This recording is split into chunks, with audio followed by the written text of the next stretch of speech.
Good morning, student. Today we discuss about a very important reaction, aldol condensation. Aldol संघनन के बारे में चर्चा करेंगे। तो सबसे पहले हम बात करते हैं कि एल्डोल संघनन होता क्या है। तो ध्यान दीजिएगा कि ये जो रिएक्शन है एल्डोल कंडेंसेशन, एल्डोल संघनन, ये रिलेटेड हमारा है एल्डिहाइड एंड कीटोन से, एल्डिहाइड और कीटोन। यानी कि ये जो रिएक्शन है वो एल्डिहाइड और कीटोन के द्वारा दिया जाता है। जैसे नाम ये कंडेंसेशन रिएक्शन मीन्स यहाँ पे टू मॉलिक्यूल ऑफ एल्डिहाइड और ketones combined and form aldol. Aldehyde या ketone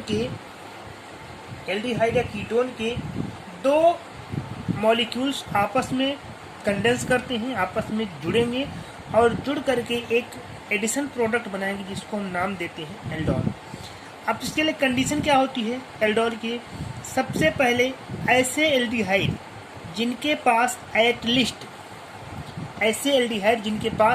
at least one alpha hydrogen होता है, एटलीस्ट वन अल्फा हाइड्रोजन होगा, वो एल्डोल कंडेंसेशन देगी। और ऐसे कंपाउंड जिनके पास अल्फा हाइड्रोजन नहीं होगा वो एल्डोल कंडेंसेशन नहीं देंगे। जैसे अगर एग्जांपल की बात करें तो CH3 CHO एसिटल्डिहाइड है, तो इसके पास ये ग्रुप हो गया, ग्रुप के नियरेस्ट का कार्बन अल्फा कार्बन, और यहाँ पे आप देख रहे हैं 3 हाइड्रोजन, यानी कि इसके पास 3 अल्फा हाइड्रोजन है, 3 अल्फा हाइड्रोजन एटम प्रेजेंट है, तो ये एल्डोल कंडेंसेशन देगा। वहीं पर हम बात करें HCHO। अब ये जो HCHO आपका है इसमें आप देख रहे हैं कि एक ही ग्रुप है, लेकिन ये जो इसके पास कोई कार्बन नहीं है, तो कार्बन के साथ साथ इसके पास यानी कि इसके पास नो अल्फा हाइड्रोजन नहीं है। इसका मतलब ये एल्डोल कंडेंसेशन नहीं देगा। अब एल्डोल कंडेंसेशन में होता क्या है, कैसे इसको आप एक्सप्लेन करेंगे? आप बताएंगे कि जब किसी क्षार की उपस्थिति में यानी कि बेस की प्रेजेंस में हम एल्डिहाइड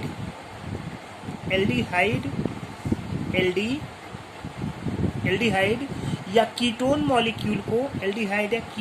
मॉलिक्यूल्स को रिएक्ट करते हैं, तब एल्डोल या कीटोन होगा तो कीटोल का फॉर्मेशन होता है। चलिए एग्जांपल से देखते हैं। सपोज करिए हमारे पास कंपाउंड है CH3 CHO एसिटल्डिहाइड। इसके हम 2 मॉलिक्यूल लेंगे CH3 CHO, और जब इसको हम सपोज करिए यहाँ पे हमारे पास बेस है KOH और NaOH, बेस की प्रेजेंस में रिएक्शन कराएंगे तो प्रोडक्ट हमारा होगा एल्डोल। यानी कि 2 molecule of aldehyde combine to form in presence of base and form aldol का फॉर्मेशन करेंगे। इस रिएक्शन को समझने के लिए हम इसको ऐसे लिखते हैं। अब यहाँ पर ध्यान दिएगा, हम इन दोनों को तोड़ेंगे, दोनों सेम मॉलिक्यूल है, इनको हम 2 अलग अलग तरीके से लिखेंगे। आप इस रिएक्शन को समझने के लिए ऐसे लिख सकते हैं CH3 C double bond OH plus इस CH3 को हम तोड़ेंगे, इसको लिखेंगे CH2 CHO और यहाँ पे एक H, इस तरह से लिखेंगे। दोनों मॉलिक्यूल सेम ही हैं, CH3 CHO और ये भी CH3 CHO, लेकिन रिएक्शन को समझने के लिए इसको हमने ऐसे लिखा C डबल बॉन्ड O और H। बेस की प्रेजेंस में रिएक्शन कराएंगे, NaOH की प्रेजेंस में रिएक्शन कराएंगे।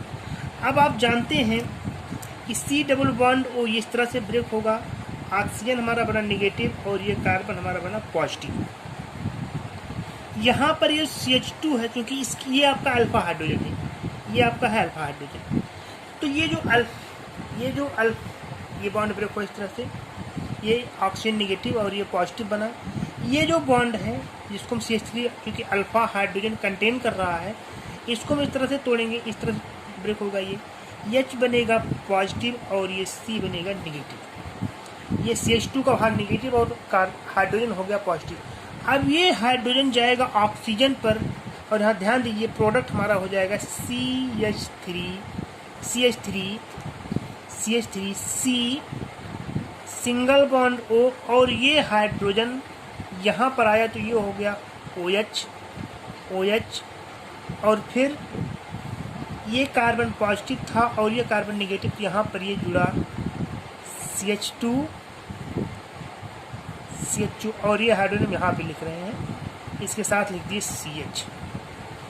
CH3 ध्यान देखिए CH3 C सिंगल बॉन्ड हुआ O, यहाँ से हाइड्रोजन यहाँ पे आया तो OH हो गया और उसके बाद CH2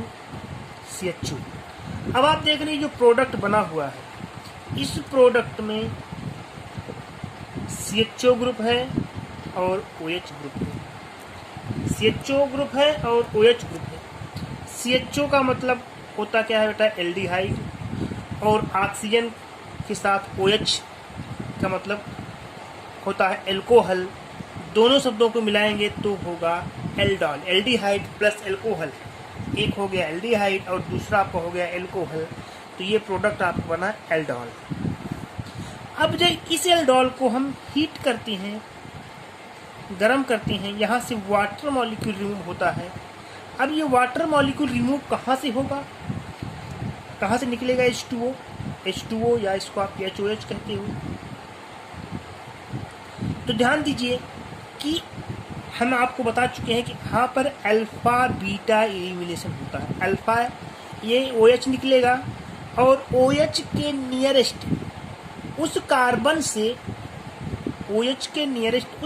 से हाइड्रोजन रिमूव होगा जिसके पास हाइड्रोजन की संख्या कम है, अकॉर्डिंग टू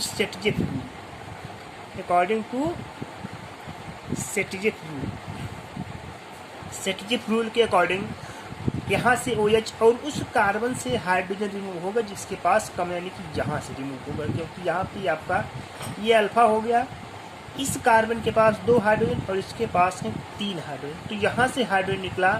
तो अगर यहाँ से H निकला, यहाँ से OH निकला, तो एक यानी कि इन दोनों के बीच, इन दोनों कार्बनों के बीच एक डबल बॉन्ड बन जाएगा और प्रोडक्ट हमारा हो जाएगा CH3 CH double bond, OH बाहर हो गया है और CH2 के स्थान पर CH और CHO, और इस प्रोडक्ट को हम कहते हैं एल्डॉल प्रोडक्ट। इस प्रोडक्ट को हम कहते हैं एल्डॉल प्रोडक्ट और इस क्या आपका प्रोडक्ट हो जाएगा, इस प्रोडक्ट को हम कहते हैं एल्डॉल प्रोडक्ट। और इस कंप्लीट रिएक्शन को जो आपकी स्क्रीन पे दिख रहा है, इस कंप्लीट रिएक्शन को हम नाम देते हैं। अब इसी प्रकार अगर हमारे पास कोई कीटोन है, हम कीटोन की भी बात कर लेते हैं। मान लीजिए हमारे पास है कोई दूसरा कीटोन लेते हैं, simplest ketone CH3 C double bond CH3 plus CH3, जिसको इस तरह से लिखते हैं CH3H C double bond CH3। दोनों मॉलिक्यूल कीटोन और कीटोन है, इसको भी हम NaOH के साथ रिएक्ट कराते हैं। अब यहाँ पर देखेंगे तो वही कंडीशन यहाँ पर भी होगी जो एल्डिहाइड के लिए हुई थी। ये जो बॉन्ड है ब्रेक होगा, इस तरह से ब्रेक करेंगे इसको हम, ये नेगेटिव और ये पॉजिटिव। ये जो CH बॉन्ड है इस तरह से ब्रेक होगा, तो ये आपका नेगेटिव और ये पॉजिटिव। ये हाइड्रोजन मूव करके जाएगा इस ऑक्सीजन के पास, तो यहाँ से एक एडिशन प्रोडक्ट बनेगा CH3 C OH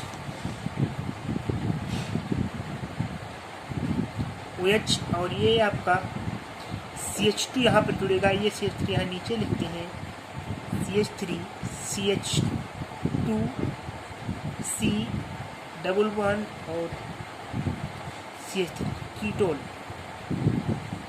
कीटोन ये आपका कीटोन ग्रुप हो गया प्लस OH, कीटोन और OH, कीटोल। जैसे एल्डोल बना था वैसे यहाँ पे कीटोल बनता है। इस कीटोल को जब हम हीट करेंगे, गर्म करेंगे, यहाँ से H2O मॉलिक्यूल बाहर होगा, H2O मॉलिक्यूल बाहर होगा। H2O के लिए यहाँ से OH और ये इस CH2 से H निकलेगा, H2O बाहर होगा और ये आपका प्रोडक्ट हो जाएगा CH3C double bond CHC double bond O CH3 और यहाँ पर ये CH3। तो इसको भी हम कहेंगे एल्डोल प्रोडक्ट। और इस पूरे रिएक्शन को जिसमें आप देख रहे हैं कि एल्डिहाइड और कीटोन के दो मॉलिक्यूल मिल करके एक एडिशन प्रोडक्ट का निर्माण करते हैं, इस पूरे रिएक्शन को हम नाम देते हैं एल्डोल कंडेंसेशन, एल्डोल संघनन। तो ऐसे कोई भी एल्डिहाइड, आपने आपको पहले बताया कि जिनके पास अल्फा हाइड्रोजन, क्योंकि आप देख रहे हैं कि मूवमेंट ऑफ अल्फा हाइड्रोजन के मूवमेंट के कारण ही, अल्फा हाइड्रोजन के मूवमेंट के कारण ही जो है ये एल्डोल प्रोडक्ट बनता है। तो इसलिए इस टाइप के रिएक्शन को हम नाम देते हैं एल्डोल कंडेंसेशन। अब बात करते हैं एल्डोल कंडेंसेशन के बहुत से दूसरे रूप भी हैं। हम इसी में एक दूसरा रिएक्शन पढ़ेंगे जिसको नाम देंगे हम cross aldol condensation. Cross aldol condensation, cross aldol condensation. अब ये क्रॉस एल्डोल कंडेंसेशन क्या होता है कि सपोज करिए हमने यहाँ पे क्या किया, हमने यहाँ पर एल्डिहाइड को एल्डिहाइड के साथ, यानी कि both half molecule are aldehyde, both half molecule are aldehyde, दोनों मॉलिक्यूल हमारे क्या थे, एल्डिहाइड थे। दोनों को हमने एल्डिहाइड के रूप में ही प्रयोग किया। अगर हम डिफरेंट टाइप का एल्डिहाइड यूज करते हैं, सपोज करिए हम एल्डोल कंडेंसेशन स्टार्ट कर रहे हैं जिसमें एक मॉलिक्यूल हमारा एसिटल्डिहाइड है, एसिटल्डिहाइड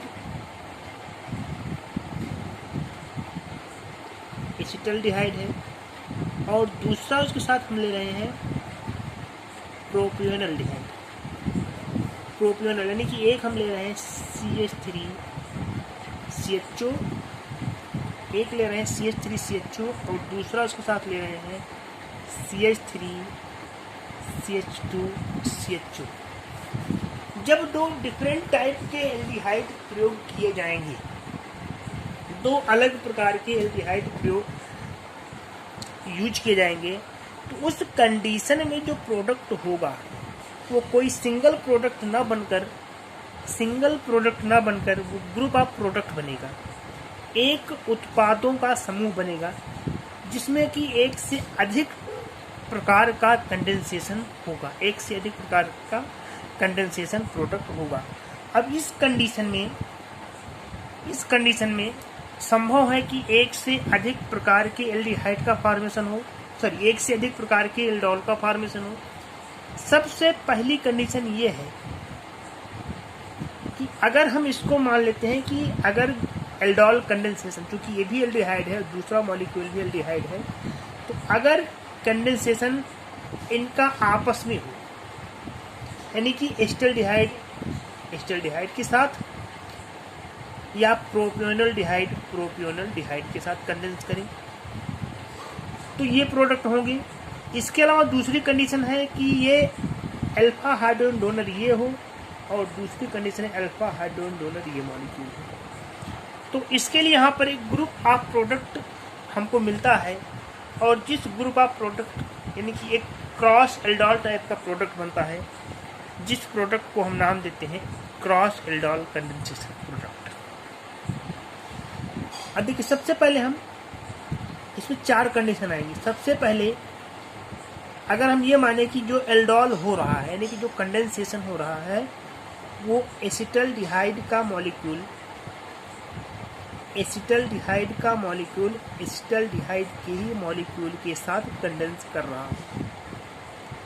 यानी कि ये भी आपका एसिटल्डिहाइड CH3CHO और ये भी आपका CH3CHO। इस कंडीशन में आप देखिए तो आप जानते हैं ये बॉन्ड इस तरह से ब्रेक होगा, ये नेगेटिव और ये पॉजिटिव, जहाँ से ये ब्रेक होगा ये नेगेटिव और ये पॉजिटिव बनेगा। तो जो प्रोडक्ट हमारा होगा वो होगा बेस की प्रेजेंस में, ये होगा CH3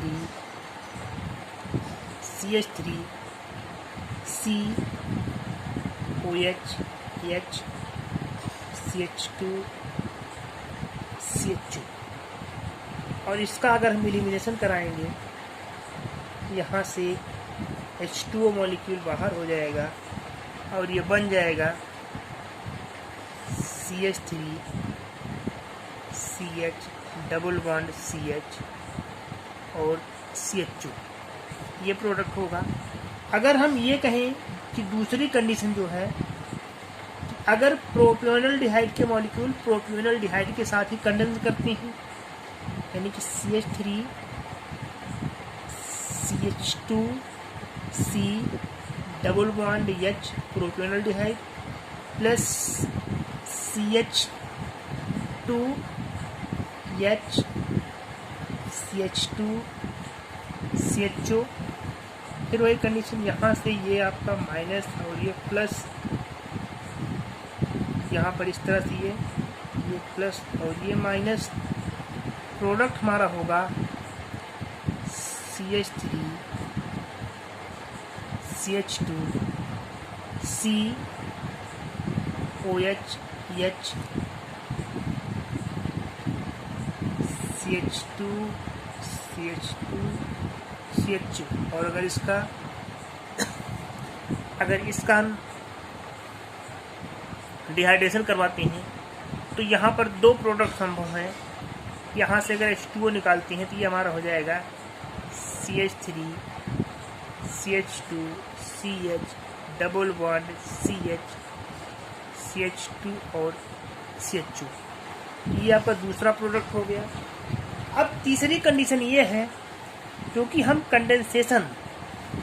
जो कंडेंसेशन करवा रहे हैं एसिटल्डिहाइड और प्रोपियोनल्डिहाइड के बीच में करवा रहे हैं, अगर हम ये कहें कि एक कंडीशन ऐसी होती है जिसमें, थर्ड कंडीशन, जिसमें हमारा जो CH3 है यानी कि CH3 CH2 ये अल्फा हाइड्रोजन डोनेट करता है, उस कंडीशन में CH3 CH2 C double bond O H, पहली कंडीशन की ये हुई CH2 H और CH2, यानी कि ये इसको अल्फा हाइड्रोजन डोनेट कर रहा है, यानी कि एल्डिहाइड प्रोपियोनल्डिहाइड को अल्फा हाइड्रोजन डोनेट कर रहा हो।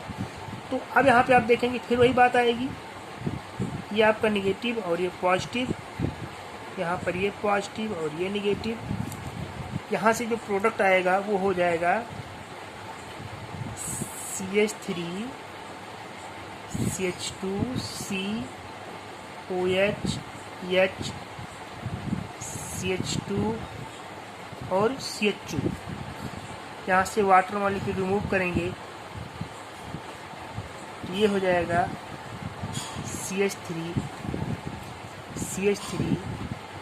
CH2 CH double bond CH और CH2, ये थर्ड प्रोडक्ट, ये आपका सेकेंड प्रोडक्ट, और ये तीन प्रोडक्ट बने। और चौथा भी प्रोडक्ट इसी में आएगा कि अगर, फिर से ध्यान दीजिए, ये अल्फा हाइड्रोजन इसको डोनेट करेगी, यानी कि प्रोपियोनल्डिहाइड एसिटल्डिहाइड को अगर अल्फा हाइड्रोजन डोनेट करता है तो यहाँ पे एक चौथा रिएक्शन भी पॉसिबल है। इसको हम इस तरह से लिखेंगे CH3 CH double bond O, जो अल्फा हाइड्रोजन देगा उसको बाद में लिखना है, CH2 CHO, फिर वही कंडीशन होती है, यहाँ से ब्रेक हुआ ये निगेटिव और ये पॉजिटिव, यहाँ से ब्रेक हुआ ये पॉजिटिव और सॉरी ये निगेटिव और ये पॉजिटिव। प्रोडक्ट यहाँ से आएगा CH3 CH single bond OH CH2 CH2 CH2 CH2 और यहाँ से अगर इसको हम हीट करते हैं, इसको अगर हम हीट करते हैं तो फिर यहाँ से भी वाटर मॉलिक्यूल रिमूव होगा, यहाँ से ये वाटर मॉलिक्यूल रिमूव होगा। इसका प्रोडक्ट नीचे यहाँ लिख देते हैं। यहाँ से H2O रिमूव होगा और H2O रिमूव होने के बाद ये बन जाएगा, चौथा प्रोडक्ट यहाँ पे बनेगा, इसको आप आगे लिखेंगे CH3 CH double bond CH CH2 और CH2 फोर्थ प्रोडक्ट। तो आप देख रहे हैं इस पूरी रिएक्शन को आप देखेंगे कि अगर हम एक मिक्सचर ऑफ एल्डिहाइड लेते हैं, एक एस्टल्डिहाइड दूसरा प्रोपेनॉल्डिहाइड, तो एल्डोल के द्वारा हमको 1 2 और ये 3, 1 2 3 और ये 4 प्रकार के प्रोडक्ट बनते हैं, 4 प्रकार के उत्पाद बनते हैं। तो इस टाइप के रिएक्शन को, इस प्रकार की कंडेंसेशन रिएक्शन को हम नाम देते हैं cross aldol condensation, cross aldol condensation. तो आज के लिए इतना ही। नेक्स्ट क्लास में बात करेंगे कैनी-जारू रिएक्शन। Thank you.